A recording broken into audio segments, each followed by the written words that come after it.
I haven't tried Amrit. I'll try in next 1 or 2 days. I don't have my laptop with me. Why? No, I'm in different place due to some family issues. So Okay, okay, no problem. You can use the company system also, no? I don't have Just company. Like I'm out of office. okay, okay, great, no problem.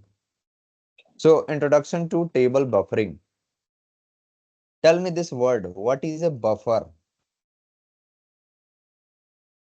I believe everybody have definitely heard this word once in their lifetime. Buffer. Something about loading taking Yes, more time. something about loading. Great. Any other thing? Vaishnavi, anything from your side?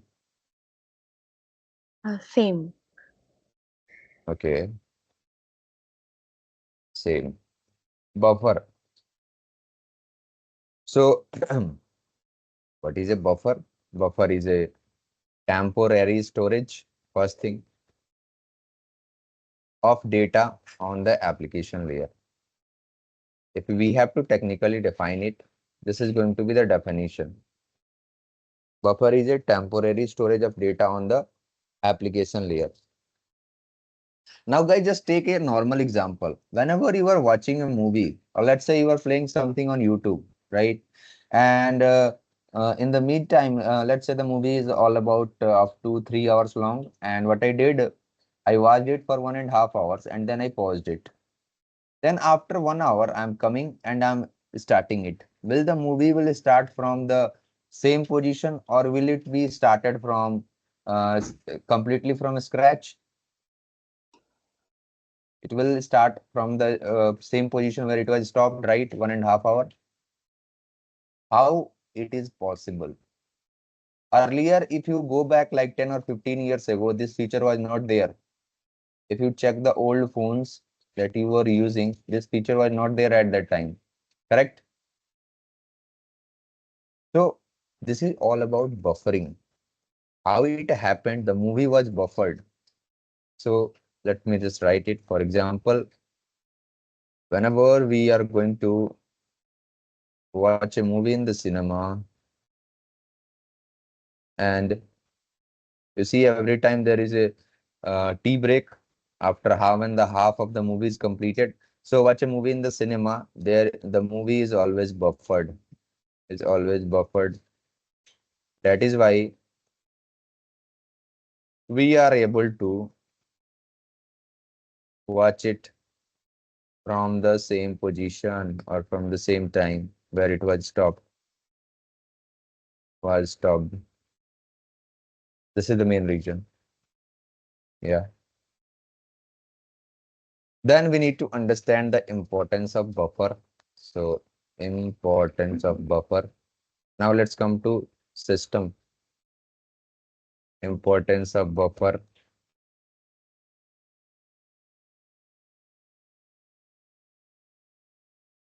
Yeah, let's understand this. So why do we need to store the data on the application layer? Sometimes what happens actually, sometimes we need to access a particular set of records more frequently than others. More frequently than others. Sometimes we are required to access a particular set of records more frequently than others. Yeah. So if every time, just understand this. So if every time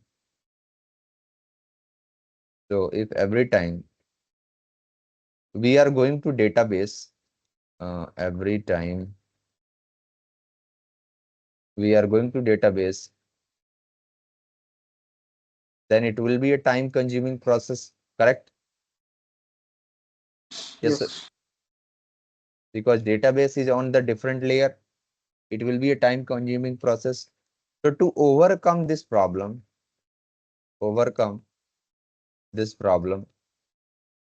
yeah, or drawback, you can say anything here. The frequently accessed records can be placed in a buffer, and from there they can be placed in a buffer and from there they can be accessed easily. They can be accessed easily. Are you all getting this? Yes, Samrit. This is the reason. Instead of going to database every time, there is a temporary storage of data on the application layer, which is called buffer, which is called buffer. And inside the buffer, we can store the data. So this buffering options is available in the technical setting.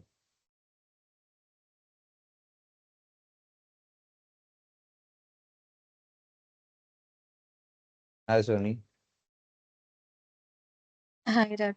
Sorry for the delay. No issue, but please be available at the time, okay? Otherwise, you will miss lots of things. Yeah, We were okay. discussing the buffer, right? Buffer is a temporary storage of data on the application layer. What it is saying that sometime we are required to access or get the data more frequently than other datas. So in those situations, if we are going to database every time to get the data, it will become a time consuming process. And our only goal is to increase the performance of the system. So how we are going to do this? What we can do is we can store those type of data on the application layer temporarily. And this storage of data is known as buffer. Yeah. And what you see is buffering option is available in the technical setting of a table.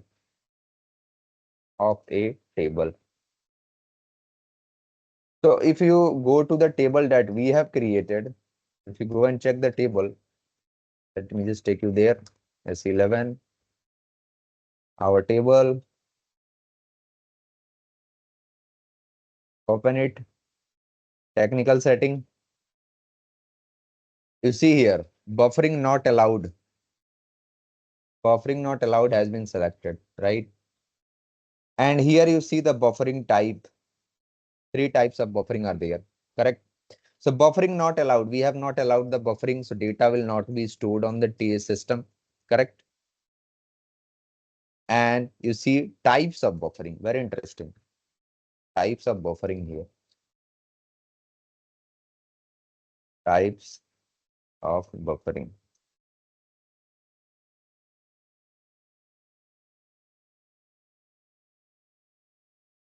Types of buffering. So SAP has given us three types of buffering.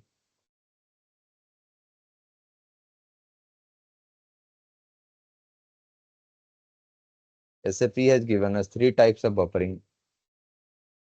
One is your single record buffering.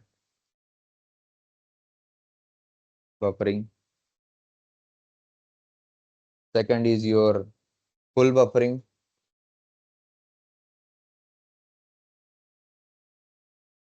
And the third one is your generic area buffering.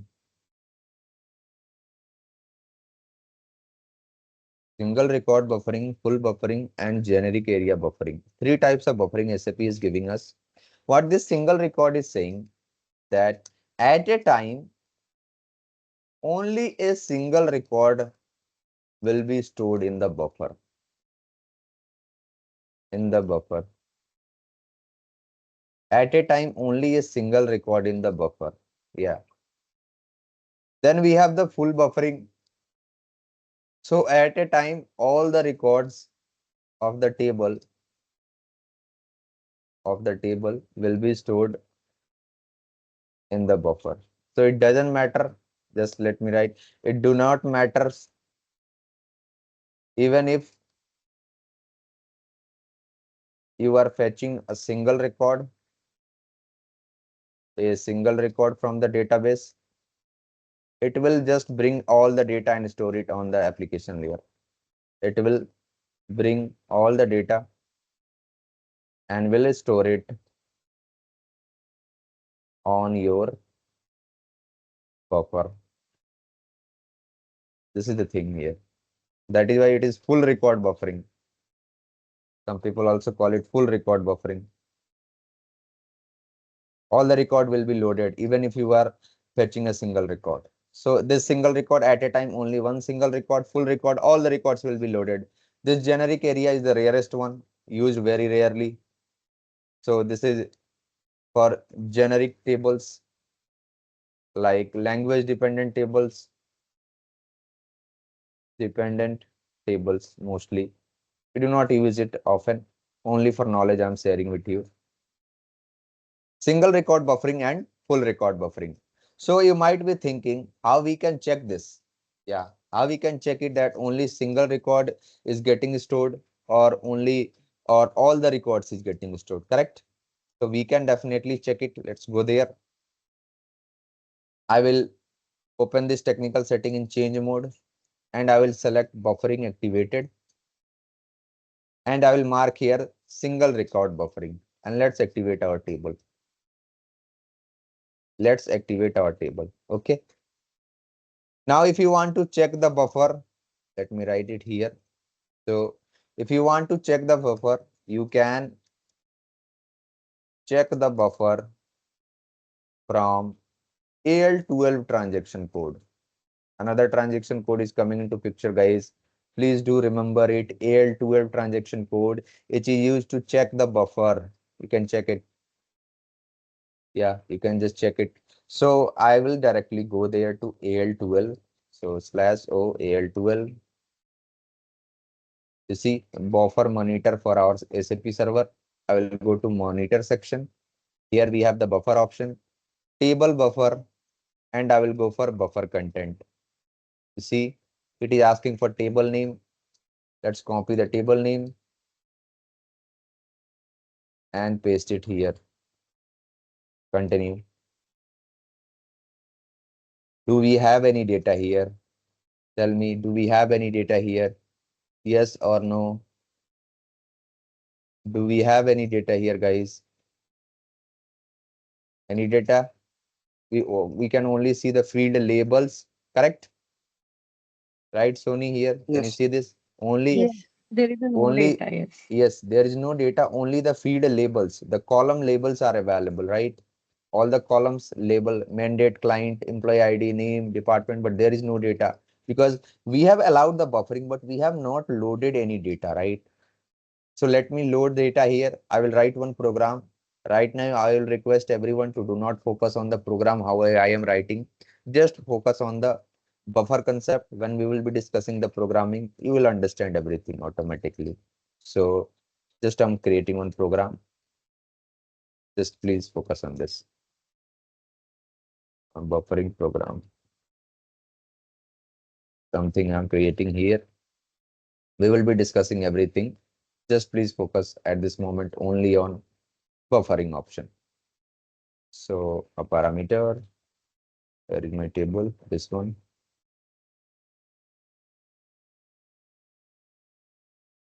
EMP ID type,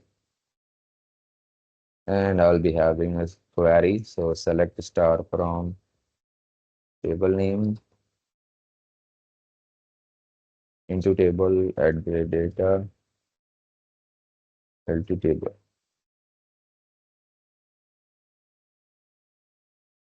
Where EMP ID is equal to PEMP ID. Some program I'm writing. Don't worry, we will be discussing everything in the upcoming time. Right now, please focus on the concept only. So this is a program I've written. I'm executing it. Let's say I'm loading 101 data and I clicked on execute button, correct? Now I will go back to my buffering option, right? Let's refresh this. Can you see this? All of you, can you see this? Yes, Amrit. Yes, Amrit. Yes, First record loaded. So now if you will go to fetch the 101 record, system will not go to database. Instead, it will check this buffer section. Yes, we have the 101 record. It will load it directly. Definitely the performance will be high. Definitely the performance will be high. Correct? Yes. Yeah. If I will try to load here 102, just see the magic, guys. Execute, refresh. Correct? This one is also loaded in the buffer section. Now it is there on your application layer. You can use it. This is your single record. So even if you are fetching only one record is getting stored into the buffer. That is why it is a single record buffering. And there is the opposite of it. One more interesting thing about the buffers. Let me just write it note. Buffers are temporary storage of data.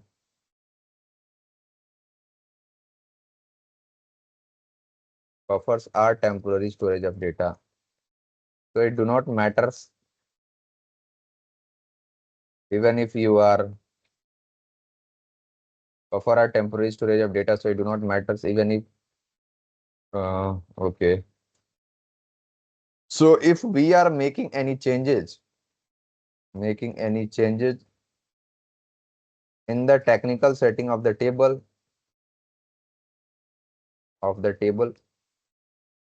automatically the buffer will be refreshed. The buffer will be refreshed. That is, all the data will be removed. All the data will be removed. This is the thing we are going to see there. The data will be refreshed. Yeah.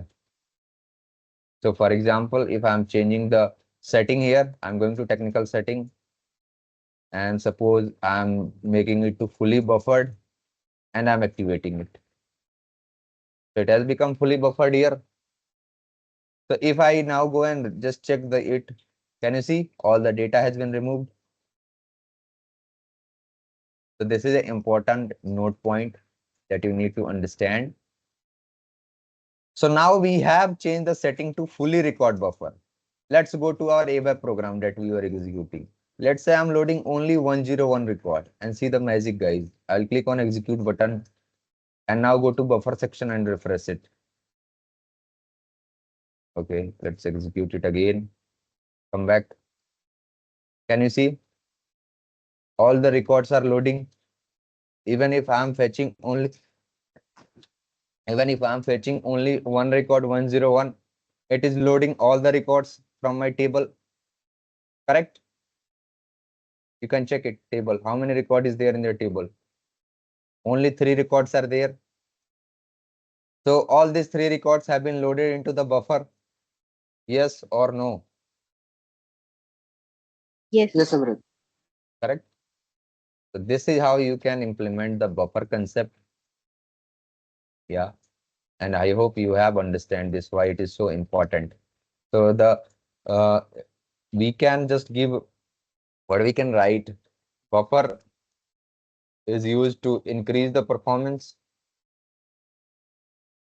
of the SAP system. Buffer is used to increase the performance of the SAP system. Yeah. And if we have some advantage of any concept, then there will be certain disadvantage also. So what disadvantage, we can write it here as buffer will occupy some space on the data on the application layer.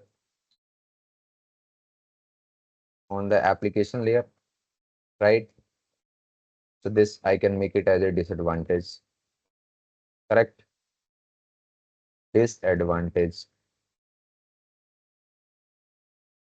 Buffer will occupy some space on the application layer. So this will become your disadvantage. Clear? Everyone, is it clear? The concept Yes, of Amrit. buffer. Any Yes. questions out of it? Any questions out of it? No, Amrit, as of now. Right? Great. So this is buffer. Then we have another interesting concept called lock objects. Okay. Don't go for the technical definition of it. Just think about it. Whenever we are going outside of our home, what we do? We lock our doors. We lock our house. Correct?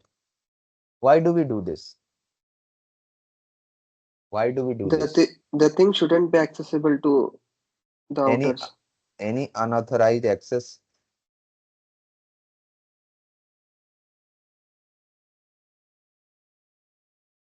right? Any unauthorized access, correct? Same Yes. stuff is also available here. What is the purpose of lock object? The purpose of lock object is to achieve synchronization.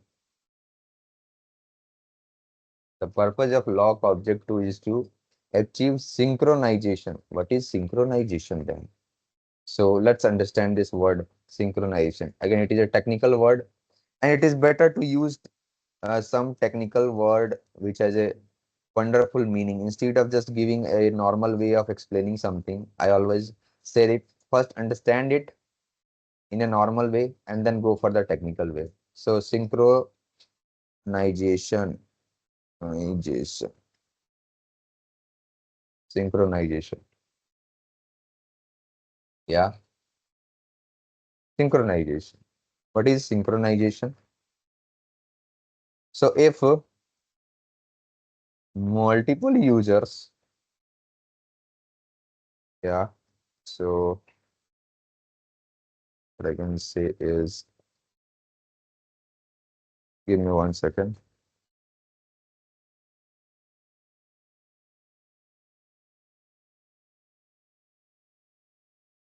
Yeah. So if multiple users want to change the data at the same time, just understand the situation, guys. If multiple users want to change the data at the same time, then at a time, only one user will be able to change it. Only one user will be able to change it. Change it. This concept is known as synchronization.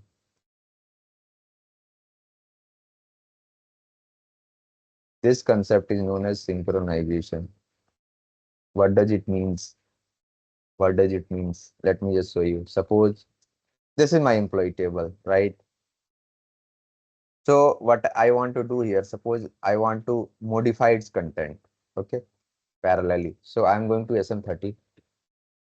I open the table, edit, and suppose I am changing this first record, 101 record. Just suppose it, I'm changing it. So I'm giving here a, let's say, SAP ABAP development. Development. Yeah. Now frame, just let me take your example. So at the same time, frame also want to change this first record and this department column. How will this SAP is going to understand that whose record it is going to save? Parallelly, two people are want to change the same thing. Is it possible? Is it possible that two people will be able to change at the same time? Is it possible? Let's say I'm passing here SAP ABAP development, Frame is passing here some XYZ value, and both of us are clicking on save button. Whose data will be saved?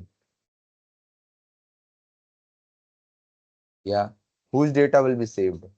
So can I say this, guys, that if multiple users will be able to change the data at the same time, then it can cause the inconsistency in the system. Can I say this?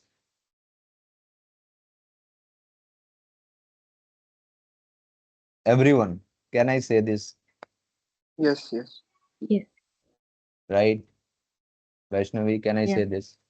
Yes. Definitely. So to avoid this situation, yes, so to avoid this situation,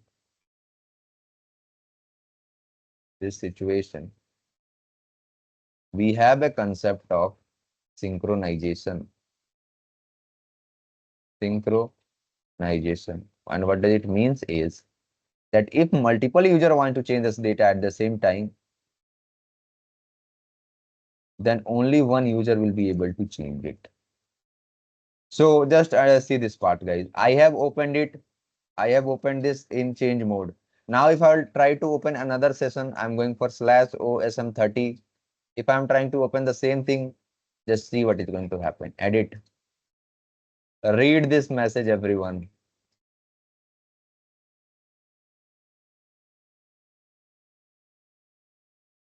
Am I able to open it? Yes or no? Am I No. able to open it? No. What it is saying, the data is logged by the user Amrit01 and can be displayed only. So if you want to display it, you can open it in display mode, but you cannot change it. Until and unless this lock has been released or this user Amrit01 is closing this session, you will not be able to open it. So at a time, only one user can change the same record. At a time, only one user can change the same record. Yes. So what system is doing? System is automatically implementing a lock, applying a lock, which is preventing the other users to access it. Correct? So can you see this? Locked, right? Which is preventing the other users to access it. So you might be thinking, if a lock has been applied, can we see this the lock? Yes, we can also see the lock where the lock has been applied. So how to see the lock entries? How to see the lock entries? Where can we see this? Yeah, very interesting question. So yes, we can also see it.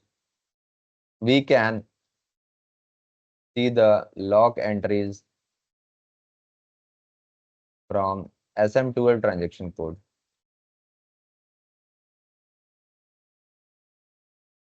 Another transaction code is coming into picture, SM12. SM12 transaction code. You can check it. SM12.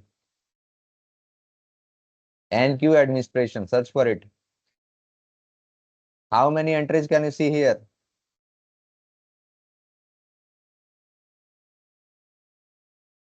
How many entries can you see here?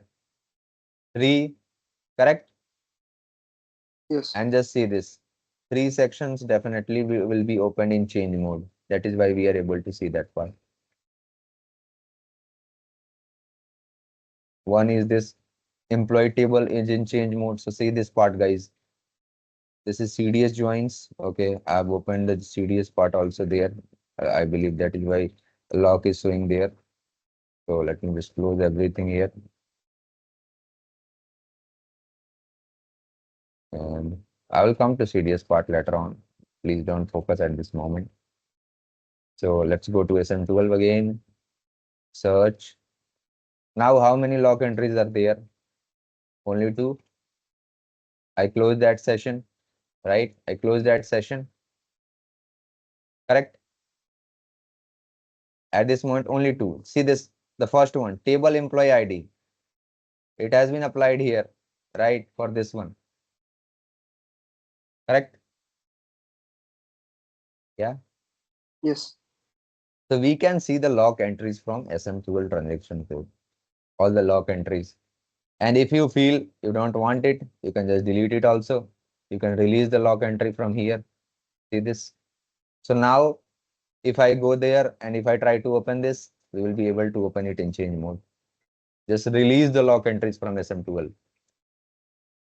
So this might will happen with you in the upcoming time, or maybe you would have faced it that you are trying to open something and it is saying that it has been logged or user is editing. So you can just go to SM12 and you can edit it. You can just go to SM12 and you can edit it. You can just go to SM12 and you can edit it. Okay. Everyone, are you all getting this log objects? What SAP is doing? So types of log objects, interview question coming into picture, types of log objects. So there are total 3 types of log objects. There are 3 types of log objects. Very first one is your read log. Then we have write log. And then what we see we have is enhanced write log. Read log, write log, and enhanced write log. Yeah. Read log. Read log is also known as shared log. Read log is also known as shared log. And the default value that we see here is of the read log is S. S is the default. If you check this, can you see this log mode? What is the value here? What is the value you can see here in the log mode, guys? What is the value you are seeing E. here? E, right? This is write log. Yeah. So write log is also known as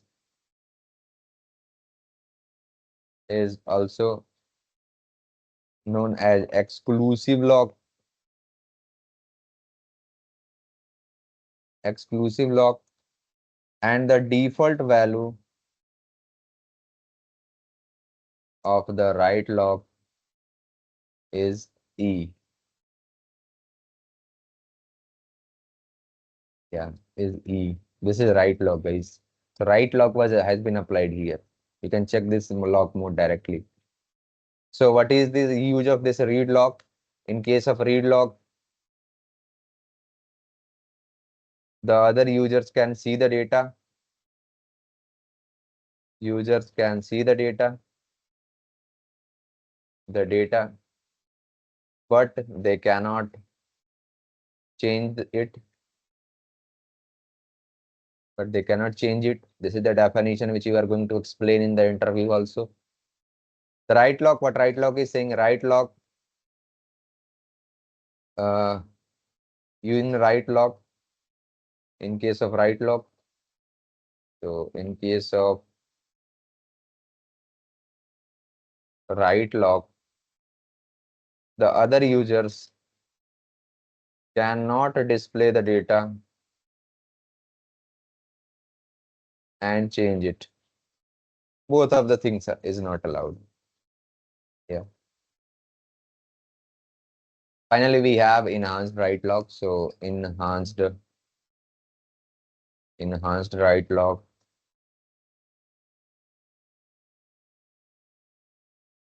Enhanced write log is also known as, this is the most secured kind of log. So enhanced write log is also known as exclusive log without accumulation. This is the third variety that we have here. Exclusive log without accumulation. Yeah. Accumulation. Yeah. And the default value here is X. Default value is X. So let's see this. Suppose I am opening the table. I will go to S11 and I will open my table. Now let's go to our SM12 section and let's see the entries there. Search. What is the value? Can you see this? Guys, what is the value has been applied on our table? X. X value has been applied. So most secured kind of log is this one. Yeah. The default value is X. This is the most secured kind of lock. So most secured lock that we have here. Yeah. Okay. So in case of the enhanced write lock, the other users cannot display or change the data. Additionally, there is another protection here. Additionally,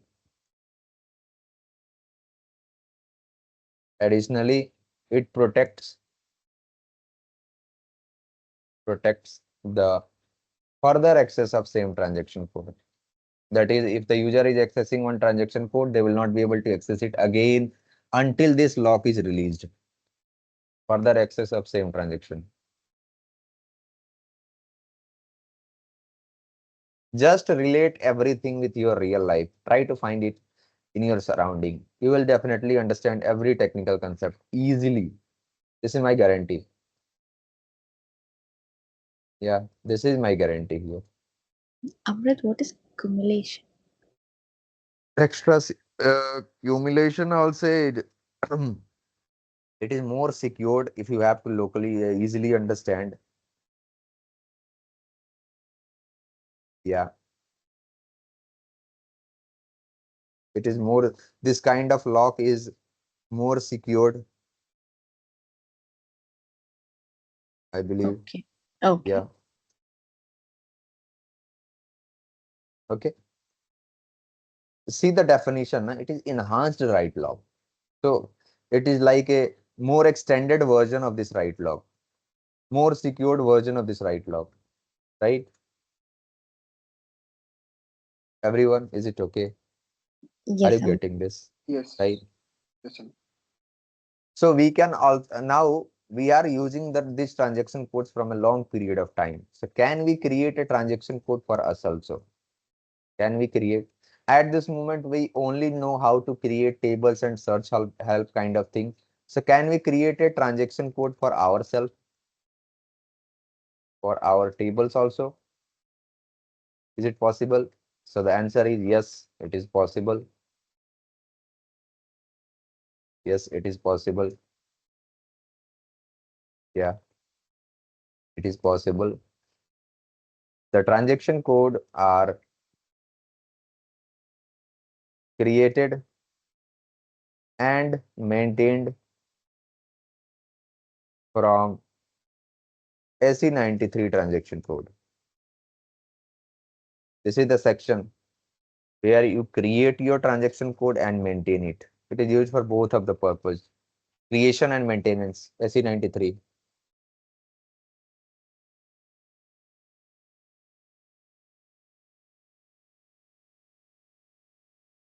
AC93. See, so we can create a log, we can create a transaction code for our table also. Let's see that AC93 maintain transaction code. Now you all know if we are creating any custom thing, it will always start with Z or Y, right? So I'm giving it this name here Z, and I will be giving here, let's say, transaction table employee. Create it. I will give a short description here. So transaction code for our employee table. Okay, employee tab, or better EMP tab. Now here, just see this. 5 ways are there to create a transaction code. Program and DIN Pro for module pool programming. We will see this. For our normal ABAP executable program. This is for your object oriented programming concept. Then transaction with variant. If you want to pass a variant, you can use this. And this last one, this is dedicated for tables. Transaction with parameters. We can add the parameter for our table. So this is the last one which you are going to use if you are creating the transaction code for your table. Yeah, select this. And here the transaction code we will pass SM30 to maintain the data in the table. Skip initial screen. See, always allow all the GUI support. Yeah. And if you go below, you will see two options, name of the screen field and value. So you are required to pass the table name. There is a parameter called view name here, which you are going to use to pass the table name. So copy the table here and paste it. And I will also allow the updation of table. So update is equal to true. In SAP, we use X value to mark something as true. So I am enabling updation as true. Just it is done. Save this package and see transaction is ready. It has been created. Copy the name of the transaction code. Go back to normal system. Let's go back to our SAP EG access screen. Paste the transaction code. See the magic. Okay, it is in log status. Let me just change it. Remove this. I think now it's okay. No, I will reopen it. See, are we able to use our transaction code for our table? Yes or no?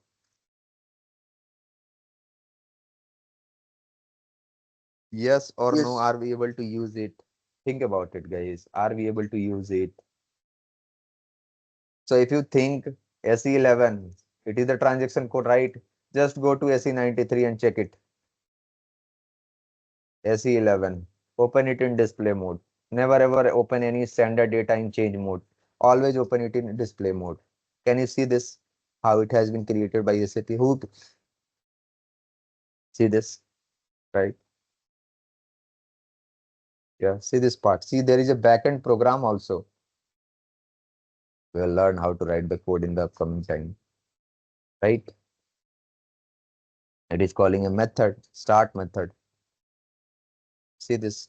This is calling some another function. If you go inside this, there is lots of logic. It is calling another method here, right? Are you all getting how to create a transaction code for table? Okay. Any questions here? Everyone, any question? No, Amrit. Is it okay? Yes. So this is all for today. Tomorrow we will end this chapter and we will try to start the ABAP programming. Okay. Any question if you have, please do.